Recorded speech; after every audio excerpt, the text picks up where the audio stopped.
Kau tarik nafas, dan kau hidup. Kau hembuskan nafas, dan segalanya bisa berakhir. Tapi pernahkah kau bertanya, siapa yang meniupkan nafas itu ke dalam dirimu? Dan suara siapa yang tersembunyi di balik helaannya? Bukan sekadar udara yang keluar masuk. Di dalam setiap nafas ada namanya. Hu, namanya yang paling sunyi, yang hanya bisa dikenali oleh hati yang telah hening. Ilmu ini tidak tertulis di kitab. Ia tersembunyi dalam dirimu, menunggu untuk dibangkitkan. Dan hari ini, kita akan menyelami rahasia terdalam dari nafas dan namanya. Nafas pertama yang terlupakan. Saat manusia dilahirkan, yang pertama kali hadir adalah nafas.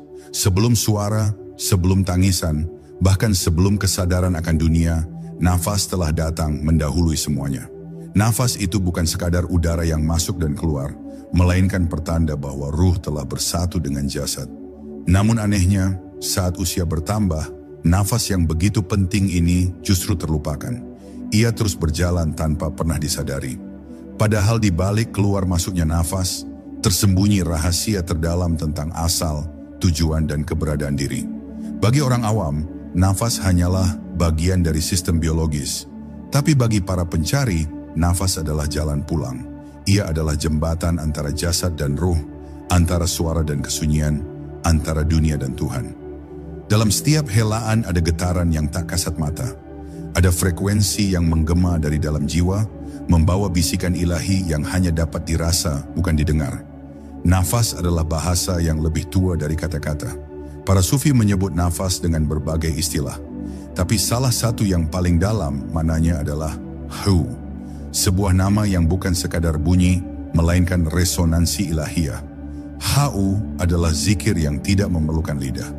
Ia bergetar dalam dada, menyatu dengan degup jantung, dan hadir dalam keheningan yang tak terucap. Mengucapkannya secara lahir hanya permukaan. Yang sejati adalah menyadari bahwa Hu telah ada dalam setiap hela nafas sejak kita pertama kali hidup. Dalam perjalanan makrifat, mengenal Hachu bukanlah tentang mengenal sebuah kata, tapi tentang mengalami kehadirannya dalam diri. Nafas menjadi pelatihan spiritual paling sunyi, tapi paling dalam. Ketika seseorang mulai memperhatikan nafasnya, ia akan sadar bahwa setiap tarikan dan hembusan membawa pesan. Ada saat-saat di mana nafas terasa ringan, seperti ada yang mengangkat beban dari dada. Dan ada saat di mana nafas terhenti sejenak, seakan menanti izin untuk kembali berhembus. Di titik jeda antara masuk dan keluarnya nafas, di sanalah titik paling tersembunyi itu berada. Titik itu tidak bisa dijangkau oleh logika, tidak bisa dijelaskan dengan ilmu fisik. Ia hanya bisa disentuh oleh rasa. Di titik itu, semua dualitas lenyap. Tidak ada lagi aku dan engkau, tidak ada dunia dan akhirat, tidak ada permulaan atau akhir. Hanya ada satu, kehadirannya yang meliputi segalanya. Dan hanya mereka yang benar-benar hening dalam diri yang bisa menyadari keberadaannya. Kebanyakan manusia hidup tanpa pernah benar-benar hidup. Nafasnya berjalan, tapi jiwanya tertidur. Padahal jika seseorang sadar pada nafasnya, ia akan menemukan bahwa setiap hela adalah zikir. Setiap tarikan adalah doa. Setiap hembusan adalah penyerahan. Nafas bukan sekadar fungsi tubuh, tapi jalan kesadaran yang paling dekat dan paling nyata. Sayangnya, kita sering mencari Tuhan di luar, sementara Dia hadir begitu dekat pada nafas yang keluar masuk tanpa henti. Maka marilah kita mulai dari awal, kembalilah ke nafas. Rasakan kehadirannya tanpa menguasainya. Dengarkan keheningan yang tersembunyi di antara dua hembusan. Di sanalah Hu bersuara, bukan dengan bunyi, tapi dengan rasa. Nafas adalah pintu, dan Hu adalah kuncinya. Siapa yang dapat merasakannya, ia akan dibawa masuk ke ruang terdalam, ke titik sunyi di mana Tuhan tak lagi dipanggil, karena ia sudah hadir sepenuhnya. Hu, nama tanpa huruf, suara tanpa bunyi. Dalam dunia marifat, Hu bukan sekadar sebutan, ia adalah gema dari yang maha ada, namun tak bisa ditunjuk oleh kata. Ketika lidah melafazkan Hu, sejatinya bukan lidah itu sendiri yang berbicara. Ia hanya menjadi perantara dari suara batin yang telah lama berseru dalam diam. Hiu bukan huruf, bukan bahasa, bukan pula suara dalam makna umum. Ia lebih tua dari seluruh bahasa, lebih sunyi dari seluruh diam, dan lebih nyata dari seluruh wujud. Hiu adalah isyarat dari yang tak terisyaratkan, tanda dari yang tak terlihat, dan cahaya dari yang tak tersentuh oleh akal atau mata. Seseorang bisa mengucapkan HU 1000 kali dalam sehari, tapi tidak otomatis ia mengenalnya. Karena HU bukan tentang jumlah, bukan tentang kerasnya suara, tapi tentang seberapa dalam rasa mampu menyelami kehadirannya. Yang dicari bukan bunyi HU-nya, melainkan getaran ilahi yang bersemayam di dalamnya. Ketika seorang arif mengucap HU, ia tidak sedang berbicara kepada Tuhan, ia sedang larut di dalamnya. Seolah ia lenyap sebagai aku, dan yang tinggal hanyalah dia yang berseru melalui nafasnya sendiri. Inilah rahasia para kekasihnya yang menjadikan nafas sebagai tempat tinggalnya. Ada kalanya kita menyebut Allah atau Ar-Rahman atau Al-Haq. Tapi Hau adalah penghapus nama-nama itu dalam kesatuan. Ketika semua nama masih membawa pengertian, Hu menghapus semua pengertian itu. Ia bukan panggilan, tapi kehadiran. Ia bukan permintaan, tapi penyerahan. Dalam Hau, seseorang tak lagi merasa sedang memanggil sesuatu yang jauh. Justru dalam Ha, ia merasakan bahwa dialah yang memanggil dari dalam dirinya. Seperti bisikan yang tak terdengar oleh telinga, tapi menusuk dalam kerelung jiwa terdalam. Di dunia lahir, manusia sibuk berbicara. Tapi di dunia batin, para wali sibuk mendengarkan. Mereka tidak mendengarkan kata-kata manusia, tapi mendengarkan resonansinya dalam nafas sendiri. Saat orang biasa menarik nafas, mereka mengulang HU tanpa suara. Saat orang biasa membuang nafas, mereka menghembuskan kehadirannya tanpa berkata. Inilah zikir nafas yang paling murni, karena tidak butuh kata, tidak perlu bunyi. Cukup rasa, cukup kesadaran, cukup hadir. Tidak semua mampu sampai ke tingkat ini. Sebab untuk mendengarkan HU, seseorang harus lebih dahulu hening. Ia harus menyingkirkan suara pikirannya, menghentikan debat dalam dirinya, dan menanggalkan semua konsep ketuhanan yang dibentuk oleh akalnya sendiri. Tuhan tidak dapat didekati oleh pikiran, tapi dapat dirasakan oleh nafas. Ketika seseorang diam secara total, lalu mengarahkan kesadarannya pada titik terdalam dalam dadanya, di sana ia akan menemukan getaran yang terus hidup. Getaran itu bukan detak jantung. Itu adalah gema dari HU. Bayangkan ada suara yang tak bersuara, tapi terus hadir. Ia bukan gema dari luar, tapi dari dalam. Ia bukan datang dan pergi, tapi selalu ada. Hanya karena kita bising, kita tak mendengarnya. Tapi saat kita tenang, sunyi dan diam dalam nafas, kita akan mendapati bahwa HU telah bersemayam di sana sejak awal. Ia tidak pernah pergi, kita saja yang menjauh. Dan bila engkau telah mendengarkan HU dalam keheningan nafasmu, maka engkau tidak akan lagi sibuk bertanya tentang Tuhan. Engkau tidak akan mencarinya di tempat jauh di luar dirimu, karena engkau tahu, HU bukan sedang menunggumu di ujung jalan. Ia justru telah hadir dalam setiap hela sejak engkau mulai hidup. Maka cukup diam dan rasakan, HU sedang berseru bukan dari langit, bukan dari luar, tapi dari dalam dirimu sendiri. Nafas sebagai jalan pulang ke diri sejati. Setiap manusia yang lahir ke dunia membawa nafas, tapi tidak semua manusia mengetahui kemana arah nafas itu sebenarnya mengantarnya. Ia tidak hanya membawa udara bagi jasad, tetapi membawa rahasia bagi ruh. Nafas adalah perjalanan. Ia keluar dari sumbernya, berkelana di dunia jasmani, lalu kembali pulang ke pusat kesadaran. Bagi para penempuh jalan makrifat, nafas bukan sekadar bagian dari kehidupan fisik. Ia adalah jembatan antara fana dan baka, antara aku yang palsu dan diri yang sejati. Maka barang siapa menapaki nafasnya dengan kesadaran, sesungguhnya ia sedang dalam perjalanan kembali kepada Tuhannya. Dalam setiap tarikan nafas, ada panggilan pulang yang halus. Panggilan itu tidak terdengar oleh telinga biasa, karena ia bergetar dalam wilayah rasa. Seseorang yang mulai sadar akan nafasnya, perlahan mulai sadar bahwa dirinya selama ini telah jauh dari pusat. Ia hidup dalam pikiran, dalam dunia luar, dalam gelombang ego yang tak henti mengejar dan menghindar. Tapi nafas, ia senantiasa mengajak untuk kembali. Tidak dengan paksaan, tidak dengan ancaman, tapi dengan kelembutan yang menyentuh jiwa. Saat engkau merasa lelah dengan dunia, letakkan tangan di dadamu, dengarkan nafasmu, dan engkau akan mendengar panggilannya. Para arif sering berkata, barang siapa mengenal nafasnya, maka ia akan mengenal Tuhannya. Ini bukan kiasan, ini adalah kenyataan yang terpendam di balik kesunyian.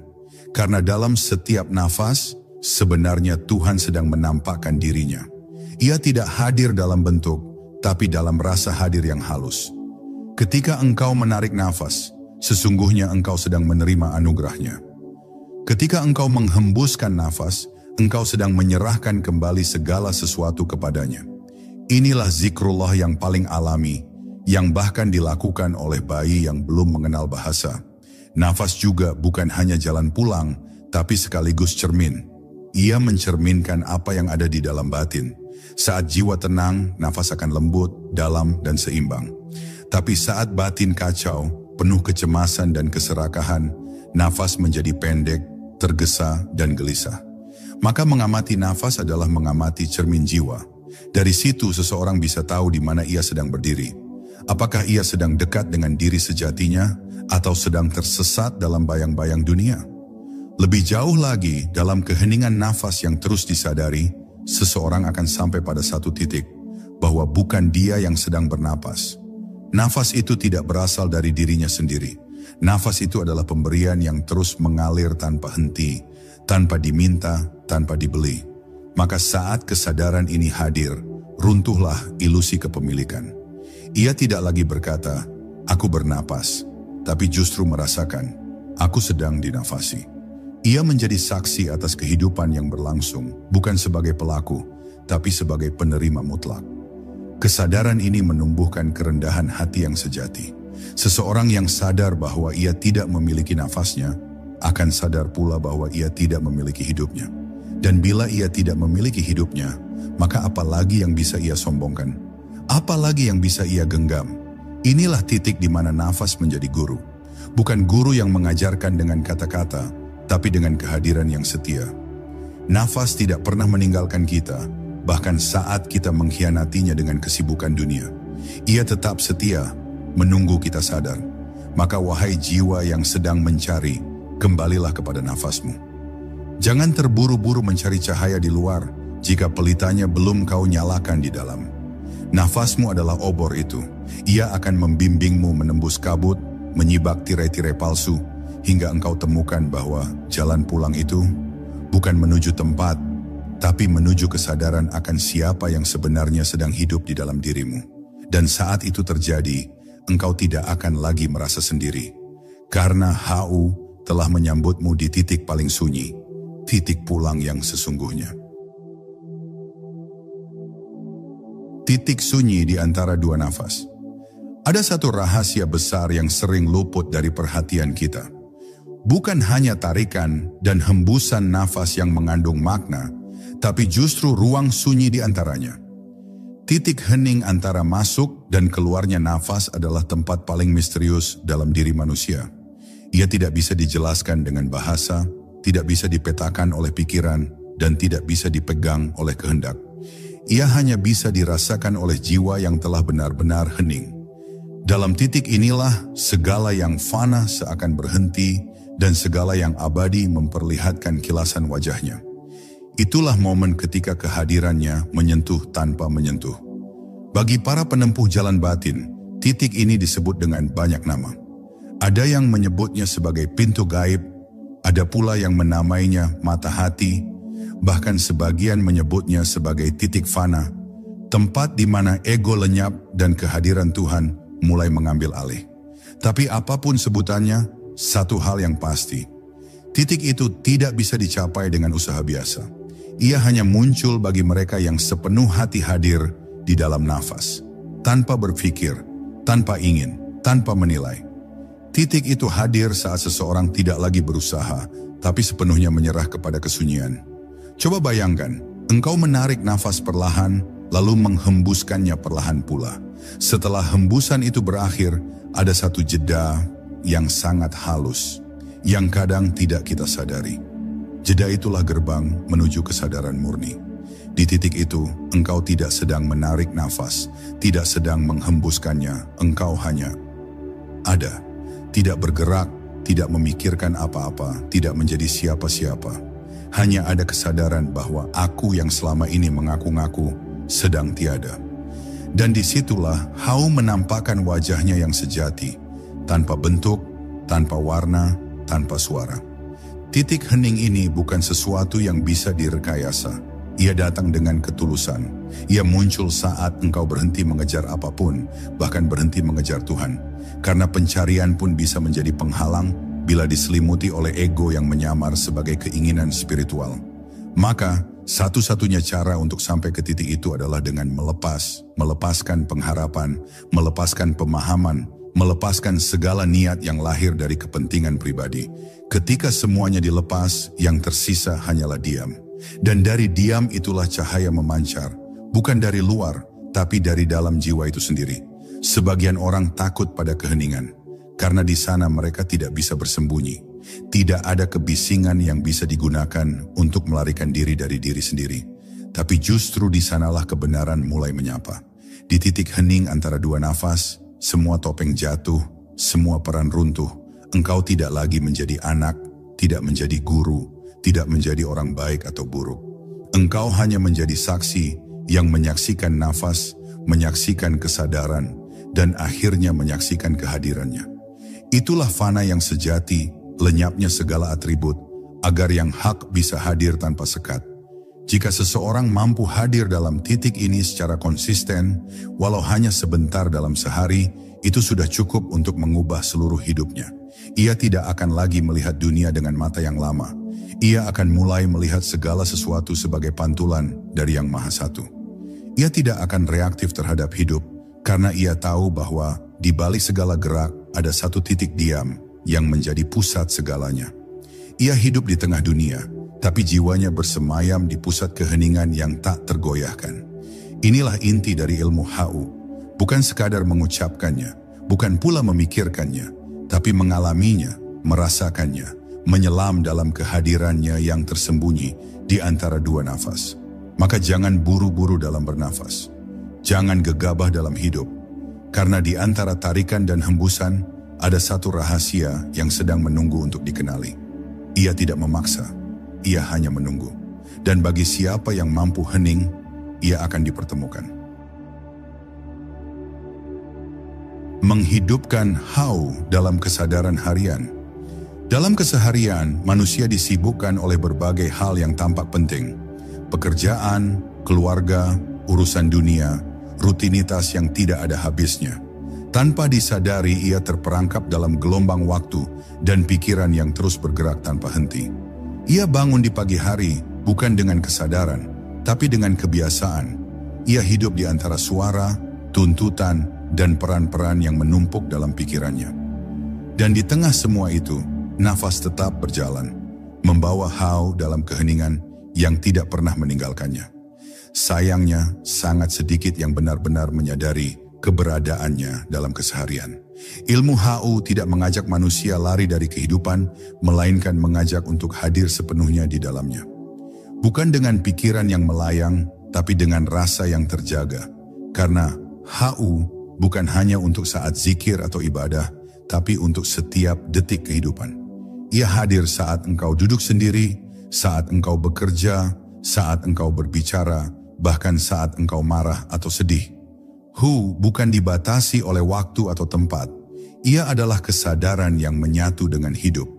Tapi agar itu menjadi nyata, seseorang harus belajar untuk hidup bukan dengan kepala, tapi dengan hati yang sadar.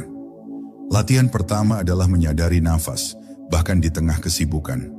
Saat engkau berbicara dengan orang lain, sadari bahwa engkau sedang bernapas. Saat engkau menulis, membaca, memasak, atau berjalan, tetaplah sadar bahwa nafas itu ada. Rasakan ia masuk dan keluar, perlahan, tanpa harus diubah, tanpa harus dikendalikan. Cukup disadari, karena dalam kesadaran itulah Hau mulai berbicara. Bukan dalam bentuk suara, tapi dalam rasa hadir yang halus dan dalam. Ketika engkau hadir di setiap nafas, engkau sedang menghidupkan Tuhan di dalam dirimu, bukan secara dogma, tapi secara rasa.